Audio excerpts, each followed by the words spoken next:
Snowflake, Bentley by Jacqueline Briggs Martin.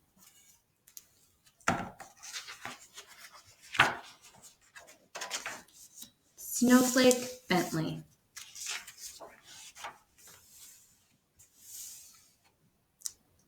In the days when farmers worked with ox and sled and cut the dark with lantern light, there lived a boy who loved snow more than anything else in the world.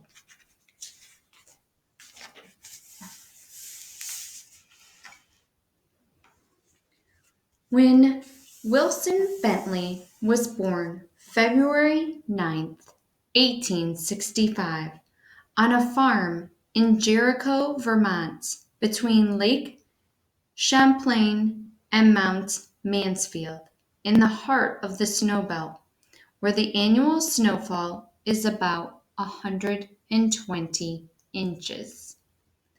Willie Bentley's happiest days were snowstorm days. He watched snowflakes fall on his mittens, on the dried grass of Vermont farm fields, on the dark metal handle of the barn door. He said snow was as beautiful as butterflies or apple blossoms. He could net butterflies and show them to his older brother Charlie. He could pick apple blossoms and take them to his mother, but he could not share snowflakes because he could not save them. Willie's mother was his teacher until he was 14 years old. He attended school for only a few years. She had a set of encyclopedias. Willie said, "I read them all."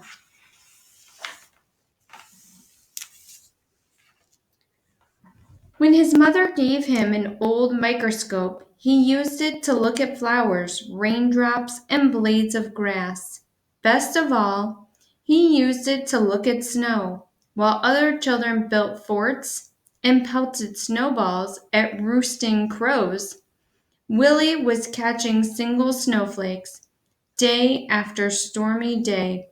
He studied the ice crystals. From his boyhood on, he studied all forms of moisture. He kept a record of the weather and did many experiments with raindrops. He learned that most crystals had 6 branches, though a few had 3. For each snowflake, the 6 branches were alike. "I found that snowflakes were masterpieces of design," he said. "No one design was ever repeated. When a snowflake melted, just that much beauty was gone, without leaving any record behind." Their intricate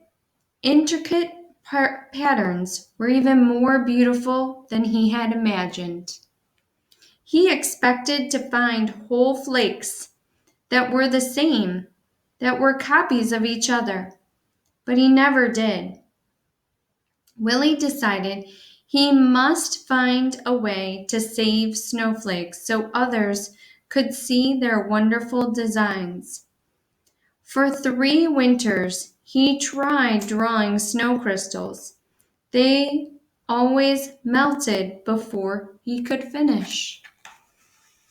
Starting at age 15, he drew 100 snow crystals each winter for 3 winters. When he was 16, Willie read of a camera with its own microscope. "If I had that camera, I could photograph snowflakes," he told his mother. Willie's mother knew he would not be happy until he could share what he had seen.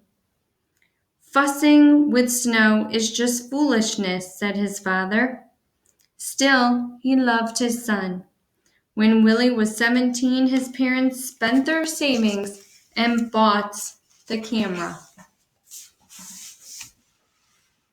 The camera made images on large glass negatives. Its microscope could magnify a tiny crystal from 64 to 3,600 times its actual size. It was taller than a newborn calf and cost as much as his father's herd of 10 cows. Willie was sure it was the best of all cameras.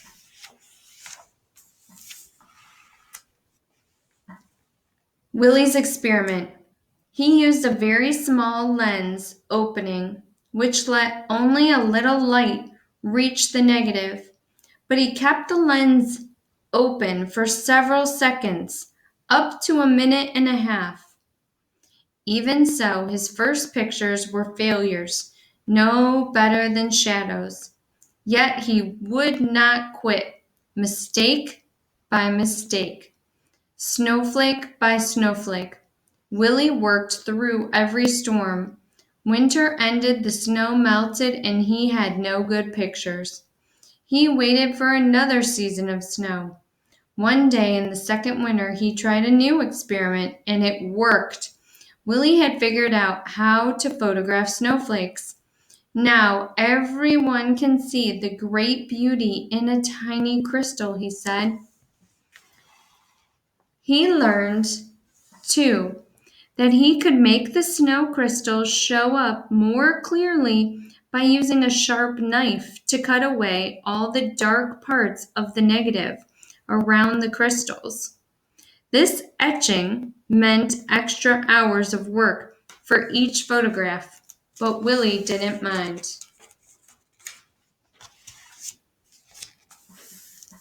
But in those days, no one cared. Neighbors laughed at the idea of photographing snow. Snow in Vermont is as common as dirt, they said. We don't need pictures. Willie said the photographs would be a gift to the world. While other farmers sat by the fire or rode to town with horse and sleigh, Willie studied snowstorms. He stood at the shed door and held out a black tray to catch flakes. He learned that each snowflake begins as a speck, much too tiny to be seen. Little bits, molecules of water attach to the speck to form its branches. As the crystal grows, the branches come together and trap small quantities of air. Many things affect the way these crystal branches grow. A little more cold, a bit less wind, or a bit more moisture will mean different shaped branches. Willie said that was why, in all his pictures, he never found two snowflakes alike. When he found only jumbled, broken crystals, he brushed the tray clean with a turkey feather and held it out again.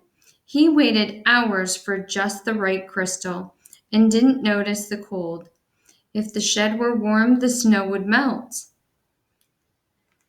If he breathed on the black tray, the snow would melt.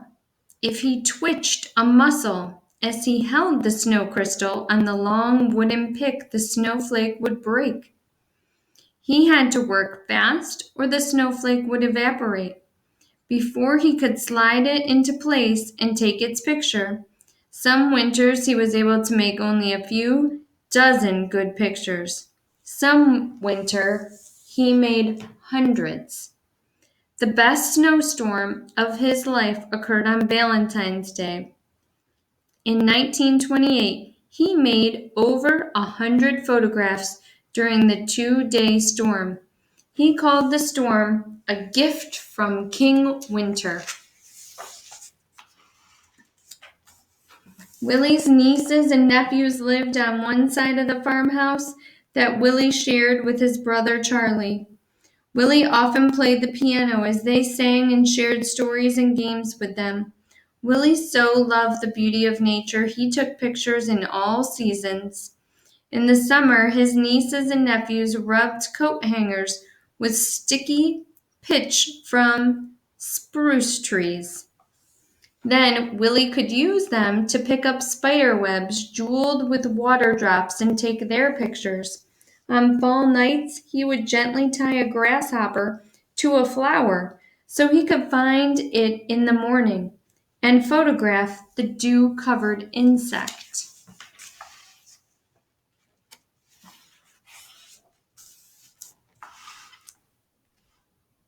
But his snow crystal pictures were always his favorites. He gave copies away or sold them for a few cents. He made special pictures as gifts for birthdays. He held evening slideshows on the lawns of his friends. Children and adults sat on the grass and watched, while Willie projected his slides on a sheet hung over a clothesline.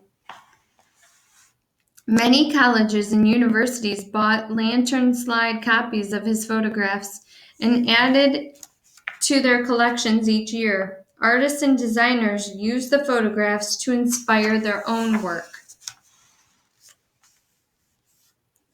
Even today, those who want to learn about snow crystals begin with Wilson Bentley's book, Snow Crystals.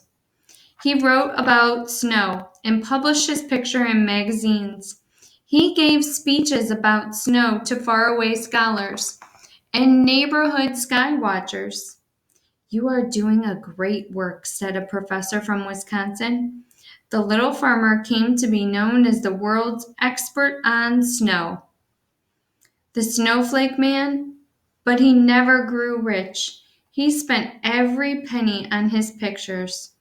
Willie said there were no treasures in snow. "I can't afford to miss a single snowstorm," he told a friend. "I never know when I will find some wonderful prize." Other scientists raised money so Willie could gather his best photographs in a book. When he was 66 years old, Willie's book, His Gift to the World, was published. Still, he was not ready to quit. By 1926, he had spent $15,000 on his work and received $4,000 from the sale of the photographs and slides. Less than a month after turning the first page on his book, Willie walked 6 miles home in a blizzard to make more pictures. He became ill with pneumonia after that walk and died 2 weeks later.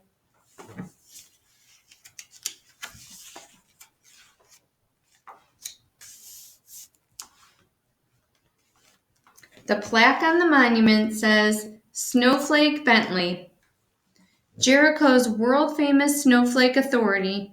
For 50 years, Wilson A. Bentley, a simple farmer, developed his technique of microphotography to reveal to the world the grandeur and mystery of the snowflake, its universal hexagonal shape, and its infinite number of lovely designs.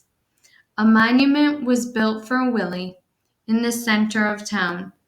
The girls and boys who had been his neighbors grew up and told their sons and daughters the story of the man who loved snow. 40 years after Wilson Bentley's death, children in his village worked to set up a museum in honor of the farmer scientist, and his book has taken the delicate snow crystals that once blew across Vermont, past mountains, over the earth.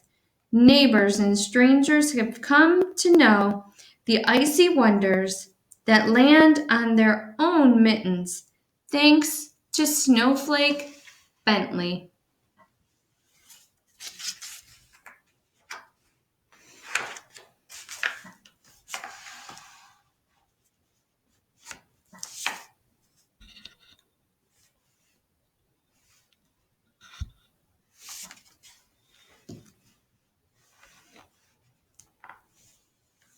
The average dairy farmer gets up at dawn because he has to go to work in the cow yard. I get up at dawn too, but it is because I want to find some leaf hung with dew or a spider web which the dew has made into the most delicate ropes of pearls. I take my camera with me, get down on my knees in the wet grass, and photograph these exquisite bits of nature. Because I do this, I can show these lovely things to people who never would have seen them without my help. They will get their daily quart of milk, all right. Other farmers will attend to that. But I think I'm giving them something which is just as important. W. A. Bentley.